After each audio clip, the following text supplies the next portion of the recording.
당장 내일 아침 여러분이 투자한 전기차와 태양광, 주식이 반토막 나는 시나리오. 그 시작점은 미국도 러시아도 아닙니다. 지금 이 순간 중동과 중앙아시아에 총구가 겨누는 대상은 오직 하나, 바로 중국인입니다. 수천조 원을 퍼부은 손님에게 왜 폭탄으로 화답하는 걸까요? 2024년 파키스탄에서 중국인 엔지니어들이 연쇄 폭탄에 쓰러졌고 2026년 새해 첫날 카불에 중국 식당이 잿더미가 됐습니다. 그런데 이건 남의 나라 이야기가 아닙니다. 이 피바람 하나가 글로벌 배터리 공급망을 기흔들고 여러분의 연금과 주식 계좌까지 집어삼킬 수 있으니까요. 인권을 짓밟은 자본이 어떻게 최악의 부메랑이 되어 돌아오는지 그 소름 끼치는 궤적을 지금부터 낱낱이 파헤쳐 드리겠습니다. 2021년 8월 미군이 아프가니스탄을 떠나자마자 가장 먼저 손을 내민 나라가 있었습니다. 중국이었죠. 탈레반 정권이 카불을 접수한 지 채 한 달도 안 돼 베이징은 대사관 문을 활짝 열었고 경제 협력을 약속하는 악수가 오갔습니다. 겉으로 보면 완벽한 윈윈 거래처럼 보였어요. 아프간에는 전 세계가 탐내는 보물이 잠들어 있었으니까요.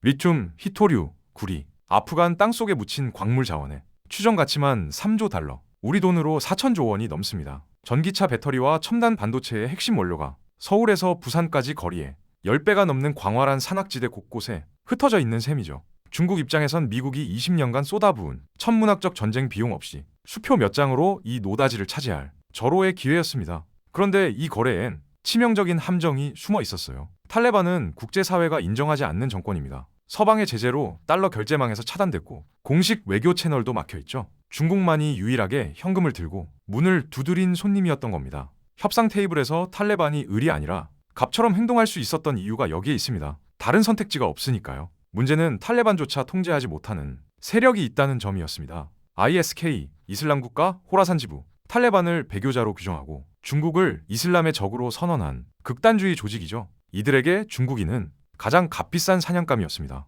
경호 인력이 취약하고 한 명만 쓰러뜨려도 전 세계 뉴스에 오르니까요. 2024년 3월 카불 인근의 중국 광산 탐사팀이 습격당했습니다. 같은 해 12월엔 카불 시내 중국 식당 앞에서 차량 폭탄이 터졌고요. 2026년 2월 또다시 같은 식당이 불길에 휩싸였습니다. 숨진 사람 중엔 역설적이게도 중국계 위구르 무슬림이 포함돼 있었죠. 돈으로 우정을 샀다고 믿었던 중국의 계산이 처음부터 틀어지고 있었던 겁니다. 그렇다면 왜 이슬람 극단주의자들은 하필 중국을 이토록 증오하는 걸까요? 그 뿌리는 아프간이 아닌 중국 영토 안에 있습니다. 중국 서북쪽 끝 국토 면적의 6분의 1을 차지하는 거대한 땅이 있습니다. 신장 위구르 자치구, 남한 면적의 16배에 달하는 이곳은 사막과 산맥으로 둘러싸인 내륙의 심장부죠. 겉으로는 황량해 보이지만 땅속엔 중국 전체 천연가스의 4분의 1, 석유의 5분의 1이 잠들어 있습니다. 히토류와 면화의 주요 산지이기도 하고요. 문제는 이 땅의 주인이 한족이 아니라는 점입니다. 위구르족은 투르크계 무슬림으로 언어도 문화도 종교도 베이징과 전혀 다릅니다.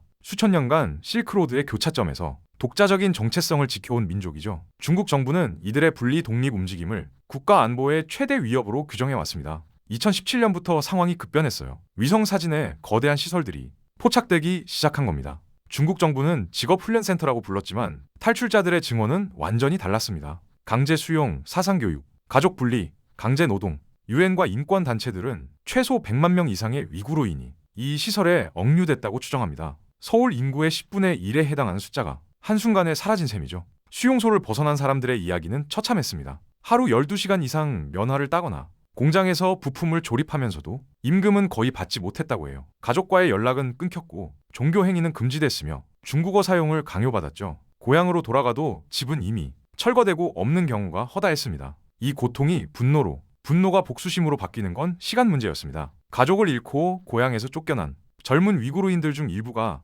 아프간과 파키스탄 국경을 넘었어요. 그들을 기다리고 있던 건 ISK의 모병관이었습니다. 중국이 너희 가족을 죽였다. 복수할 기회를 주겠다. 이보다 더 강력한 설득이 있을까요? ISK 내부에서 위구르 출신 전사들은 빠르게 핵심 전력으로 부상했습니다. 중국어를 할 줄 알고 중국인의 행동 패턴을 꿰뚫고 무엇보다 복수에 대한 갈망이 누구보다 뜨거웠으니까요. 중국이 돈으로 탈레반의 입을 막으려 했던 전략은 이렇게 허물어졌습니다. 탈레반조차 ISK를 통제할 수 없었고 분노한 위구르 전사들은 중국인이라면 민간인도 가리지 않았죠. 그런데 중국의 위구르 정책이 부메랑이 된 곳은 아프간만이 아닙니다. 수천 킬로미터 떨어진 파키스탄에서 더 조직적인 반격이 시작되고 있었습니다. 2015년 시진핑 주석이 이슬라마바드를 방문했을 때 파키스탄 전역이 들썩였습니다. 620억 달러, 우리 돈으로 80조 원이 넘는 투자를 약속했으니까요. 중국 파키스탄 경제회랑 약칭 CPEC 1대1로의 핵심 축으로 항만과 도로와 발전소를 잇는 거대한 프로젝트였습니다. 계획은 화려했어요. 파키스탄 남부 과다르 항구에서 중국 서부 신장까지 3,000km가 넘는 물류망을 뚫겠다는 구상이었죠. 서울에서 방콕까지 비행기로 가는 거리와 맞먹습니다. 중국은 중동 원유를 말라카 해협 없이 직접 끌어올 수 있고 파키스탄은 일자리와 인프라를 얻는다. 겉보기엔 누이 좋고 매부 좋은 거래였습니다. 그런데 뚜껑을 열어보니 현실은 달랐어요. 대출 금리가 6%에서 많게는 13%까지 치솟았습니다. 한국에서 주택담보대출 받는 것보다 훨씬 비싼 이자를 나라 전체가 떠안은 셈이죠. 게다가 핵심 기술직과 관리직은 죄다 중국인이 차지했습니다. 현지인에겐 막노동이나 경비 일자리만 돌아갔고요. 발루치스탄 지역 주민들의 분노가 끓어오르기 시작했습니다. 발루치스탄은 파키스탄에서 가장 넓지만 가장 가난한 주예요. 천연가스와 광물이 풍부한데도 수익은 중앙정부와 외국 기업이 가져가고 주민들은 여전히 물과 전기도 제대로 공급받지 못하는 형편이었죠. 여기에 중국인들이 들어와 최고급 숙소에 머물며 현지인을 하인부리듯 한다는 소문이 퍼졌습니다. BLA, 발루치스탄 해방군, 분리 독립을 외치던 이 무장단체가 새로운 전략을 들고 나왔습니다. 중국인을 공격하면 두 마리 토끼를 잡을 수 있다는 계산이었죠. 하나는 부패한 중앙정부의 젖줄인 CPEC 프로젝트를 마비시키는 것, 다른 하나는 국제사회의 이목을 끌어 발루치스탄 문제를 알리는 것. 2024년 3월 다수 댐 건설 현장에서 중국인 엔지니어 5명이 폭탄 테러로 숨졌습니다. 같은 해 10월엔 카라치 공항 인근에서 중국인 호송 차량이 공격받았고요. 이 테러들은 종교적 광신이 아니라 철저히 계산된 경제 전쟁이었습니다. 중국인 기술자가 떠나면 프로젝트가 멈추고 프로젝트가 멈추면 중앙정부의 수입원이 끊기니까요. 중국은 안에서는 위구르인의 복수에 밖에서는 부채 함정에 분노한 현지인들의 총격에 시달리게 됐습니다.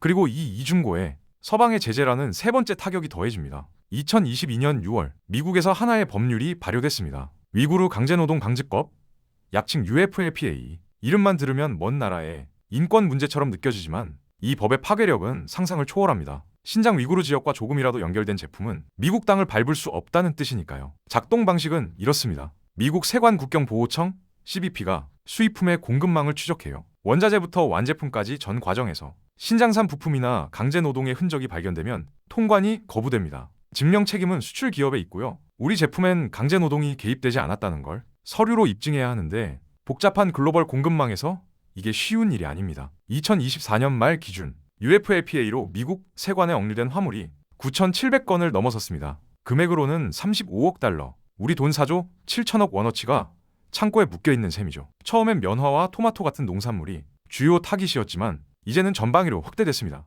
태양광 패널의 핵심 원료인 폴리실리콘, 전 세계 생산량의 40% 이상이 신장에서 나옵니다. 전기차 배터리에 들어가는 알루미늄, 건축 자재로 쓰이는 폴리염화비닐 PVC, 심지어 해산물까지 신장의 그림자가 닿지 않는 산업을 찾기가 더 어려울 지경이에요. 중국 기업들은 패닉에 빠졌습니다. 미국 시장에 물건을 팔려면 공급망 전체를 뜯어 고쳐야 하는데 그건 천문학적인 비용을 의미하니까요. 일부 기업은 동남아시아로 공장을 옮기기 시작했고 일부는 미국 시장을 포기하는 쪽을 택했습니다. 여기서 주목할 점이 있어요. 이 제재는 중국 기업만 겨냥한 게 아닙니다. 신장산 원자재를 조금이라도 사용한 모든 기업이 대상이죠. 한국의 태양광 업체, 일본의 전자부품회사, 유럽의 의류 브랜드까지 모르고 썼다는 변명은 통하지 않습니다. 중국은 중앙아시아에서는 테러로 자원 수급로가 끊기고 서방에서는 인권 제재로 수출길이 막히는 양면 협공에 처하게 됐습니다. 싼 값에 세계의 공장 노릇을 하며 쌓아올린 공급망 패권이 뿌리부터 흔들리고 있는 거죠. 그렇다면 이 거대한 균열이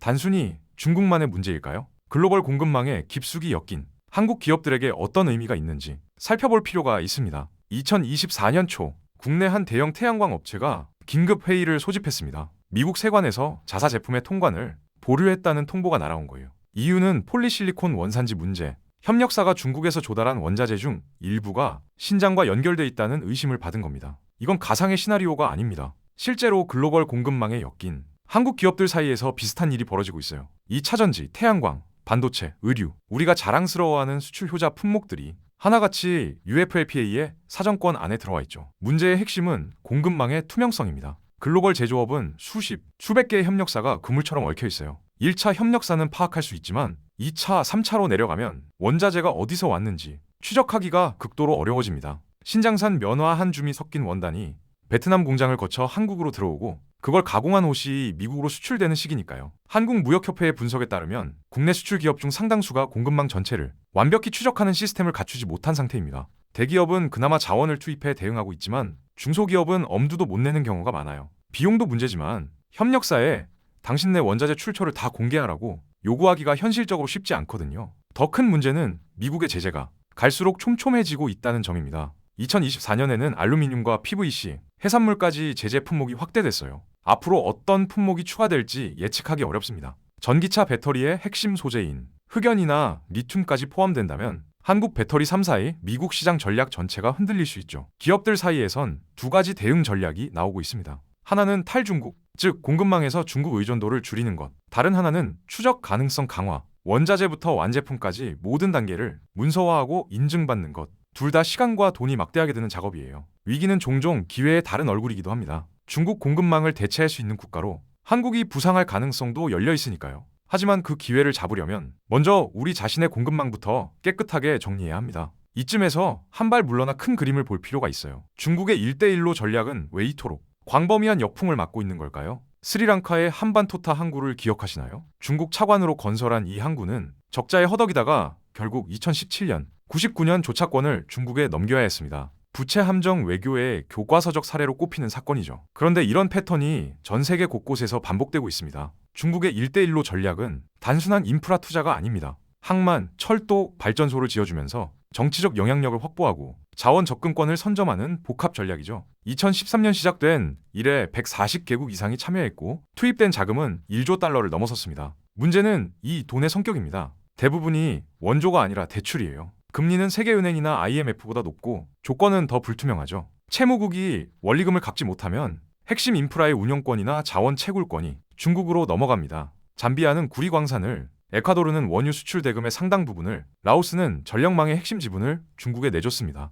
해당 국가들의 여론이 악화되는 건 당연한 수순이었죠. 우리 땅에서 우리가 소장농 신세가 됐다는 자괴감이 반중 정서로 번지기 시작했습니다. 파키스탄의 CPEC가 그토록 강한 반발을 사는 이유도 여기에 있어요. 620억 달러 투자의 실체는 고금리 대출이었고 핵심 일자리는 중국인이 차지했으며 수익은 중국 기업으로 흘러갔습니다. 현지인들에게 남은 건 빚더미와 분노뿐이었죠. 테러리스트들은 이 구조의 약점을 정확히 파고들었습니다. 중국인 기술자가 사라지면 프로젝트가 멈추고 프로젝트가 멈추면 중국의 투자금 회수가 불가능해집니다. 경제적 타격과 정치적 메시지를 동시에 전달할 수 있는 가장 효율적인 공격 대상이 바로 현장의 중국인이었던 거예요. 한국의 해외 인프라 수출 전략과 비교해보면 시사점이 있습니다. 한국 역시 중동과 동남아에서 대규모 건설 프로젝트를 수주하고 있죠. 다만 한국은 현지 인력 양성과 기술 이전에 상대적으로 더 공을 들이는 편이에요. 돈만 퍼붓는 게 아니라 현지 사회에 뿌리 내리려는 노력이 필요하다는 걸 중국의 실패에서 배울 수 있습니다. 그렇다면 중국은 이 위기에서 어떻게 빠져나오려 하고 있을까요?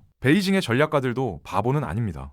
2023년부터 1대1로 프로젝트의 기조가 미묘하게 바뀌기 시작했어요. 무차별적인 대형 인프라 투자에서 한 발 물러나 소규모 프로젝트와 기술 협력 쪽으로 방향을 틀고 있습니다. 가장 눈에 띄는 변화는 채무 재조정입니다. 스리랑카, 잠비아, 에티오피아 등 부채 위기에 빠진 국가들과 재협상에 나서고 있어요. 원금 탕감보다는 상환 기간 연장과 금리 인하가 주를 이루지만 예전처럼 못 갚으면 뺏는다는 강경 노선에서 한 발 물러선 건 분명합니다. 파키스탄에서는 경호 체계를 대폭 강화했습니다. CPEC 프로젝트 현장에 중국 민간 보안업체와 파키스탄 군이 합동으로 경비를 서고 중국인 기술자들의 이동 경로와 숙소가 철저히 통제되고 있어요. 하지만 이건 증상을 막는 처방일 뿐 근본 원인을 해결하진 못합니다. 더 본질적인 변화는 공급망 재편입니다. 미국의 UFLPA 제재에 대응해 중국 기업들이 동남아시아와 멕시코로 생산 기지를 옮기고 있어요. 베트남과 인도네시아에 폴리실리콘 공장을 짓고 멕시코에 조립 라인을 구축하는 시기죠. 신장을 우회하는 새로운 공급망을 만들려는 시도입니다.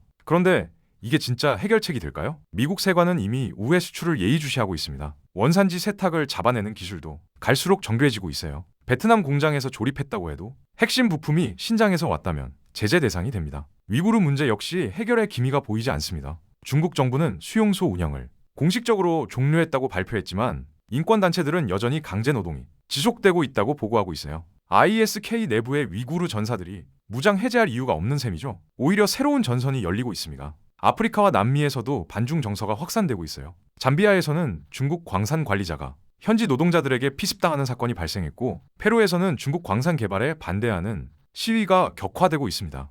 돈의 힘만으로는 사람의 마음을 살 수 없다는 진실이 세계 곳곳에서 드러나고 있습니다. 이 모든 이야기가 던지는 메시지는 명확합니다. 인권을 무시한 자본은 결국 가장 날카로운 비수가 되어 돌아온다는 것. 중국은 신장 위구르에서 100만 명을 억압하며 값싼 노동력을 확보했습니다. 하지만 그 분노가 ISK의 총구로 바뀌어 자국민을 겨누고 있죠. 1대1로로 전 세계에 돈을 뿌렸지만 부채 함정에 빠진 국가들의 반감이 테러와 시위로 폭발하고 있습니다. 미국의 UFAPA는 이 인권 탄압에 경제적 철퇴까지 가하고 있어요. 중국이 치르고 있는 값비싼 수업료에서 우리가 배워야 할 게 있습니다. 공급망의 어딘가에 착취의 고리가 끼어 있다면 언젠가 반드시 대가를 치르게 된다는 거죠. 한국 기업들이 지금 당장 공급망 투명성에 투자해야 하는 이유가 여기에 있습니다. 이건 단순히 미국 제재를 피하기 위한 기술적 대응이 아닙니다. ESG, 즉 환경 사회 지배 구조가 기업 생존의 핵심 조건이 되는 시대가 왔어요. 소비자들은 자신이 쓰는 제품이 누군가의 눈물 위에 만들어졌는지 점점 더 꼼꼼히 따지고 있습니다. 중국의 위기는 한국에게 기회이기도 합니다. 중국 공급망을 대체할, 신뢰할 수 있는 파트너를 찾는 글로벌 기업들이 늘고 있으니까요. 하지만 그 기회를 잡으려면 먼저 우리 자신이 깨끗해야 합니다. 마지막으로 하나의 질문을 던지고 싶습니다. 여러분이 투자한 기업, 여러분이 매일 쓰는 제품의 공급망에는 과연 누군가의 눈물이 섞여 있지 않을까요? 오늘 영상이 여러분의 시야를 넓히는 데 도움이 되셨다면 구독과 좋아요, 알림 설정 부탁드리겠습니다. 영상 제작에 큰 힘이 됩니다. 다음 영상에서 뵙겠습니다.